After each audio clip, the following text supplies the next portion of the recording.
Hello class 9th. Let's continue chapter 6, study of the first element, hydrogen.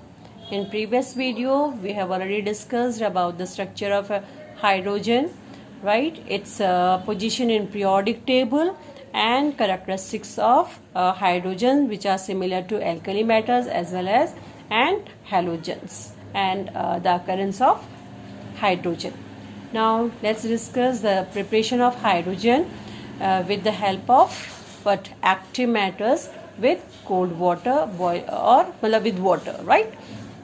Now just remember potassium, sodium, calcium and magnesium, aluminum, zinc and iron, these are called active metals. When they react with water they always produce hydrogen gas. But first three active metals like your potassium, sodium and calcium, they react with cold water and give metallic hydroxide. For example, this potassium when react with cold water, it gives you potassium hydroxide and hydrogen gas.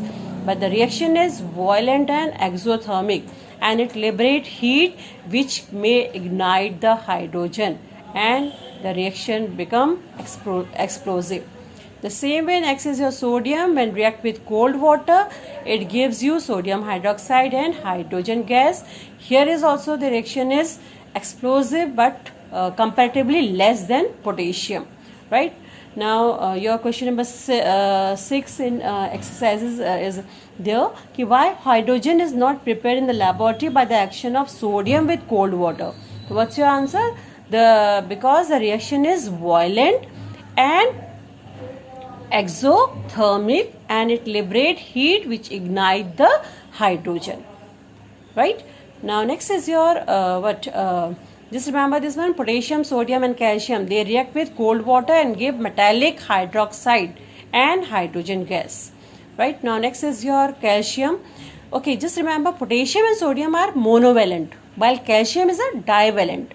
Calcium is a divalent metal which react with cold water and give calcium hydroxide and hydrogen gas. Now the reaction is slightly vigorous but calcium is comparatively more expensive.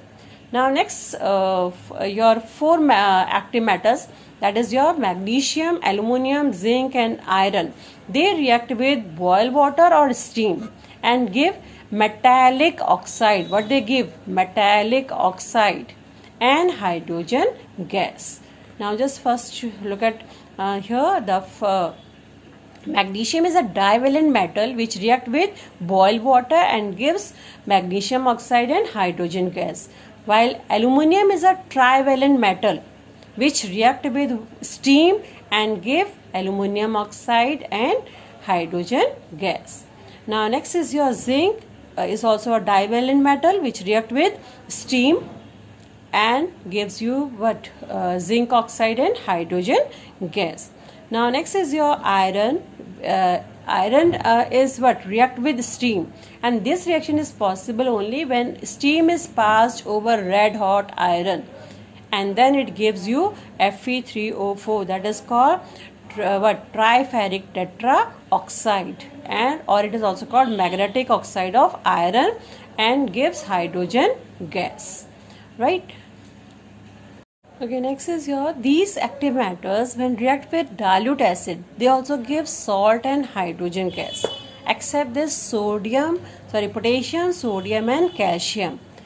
These three, they react with dilute sulfuric acid and dilute hydrochloric acid, but the reaction is highly explosive and practically it is not possible, right? That is why we don't use potassium, sodium and calcium. Now next is your but these matters like magnesium, aluminum, zinc and iron, when they react with dilute acids they give salt and hydrogen gas. Just see magnesium when react with HCl, hydrochloric acid, it gives magnesium chloride and hydrogen gas. When it magnesium react with sulfuric acid, it gives you magnesium sulfate and hydrogen gas. When aluminum react with sulfuric acid, it gives you aluminum sulfate and hydrogen gas. Aluminum when react with hydrochloric acid, it gives you aluminum chloride and hydrogen gas. When zinc react with sulfuric acid, it gives you zinc sulfate and hydrogen gas. And when zinc react with hydrochloric acid, it gives you zinc chloride and hydrogen gas, right? And iron when react with dilute hydrochloric acid, it gives you iron 2 chloride and hydrogen gas. Okay, now next is your nitric acid. Well, all of you know, you have read that hydrochloric acid and sulfuric acid, and third acid is your nitric acid. But dilute nitric acid is not used in the preparation of hydrogen from metals. Why? Because nitric acid is a powerful oxidizing agent, and the nascent oxygen formed on its decomposition, which oxidizes the hydrogen to water. That's why what's happened, dilute nitric acid is not used in the preparation of hydrogen gas from matter. Right, now next is your question number 6, C part is there, that why hydrogen is not prepared in the laboratory by the action of lead with dilute hydrochloric acid. So what's your answer? Lead react with dilute hydrochloric acid, but what's happened, it form an insoluble coating of lead chloride, and that's what's happened, and hence the further reaction comes to stop. Actually, what's happened in the initially this lead react with this dilute hydrochloric acid or dilute sulfuric acid, but later on what's happened, the reaction stopped. Why? Just because of the insoluble coating of lead chloride or lead sulfate. Right, but in answer you will only write lead reacts with lead reacts with dilute hydrochloric acid, but form an insoluble coating of lead chloride, and then hence the further reaction comes to stop. Okay, now next is your general methods from alkalis. Metals also when react with alkalis, they also give but salt and hydrogen gas. Now for example, especially these three metals, which one? Zinc, lead and aluminium. These are the three metals when react with alkalis, they give salt and hydrogen gas. Now zinc when react with sodium hydroxide, it gives you sodium zincate, which is a complex salt, and hydrogen gas is formed. Because only in the same way, when zinc react with potassium hydroxide, it gives you potassium zincate and hydrogen gas. Lead when react with sodium hydroxide, it gives you sodium plumbite and hydrogen gas.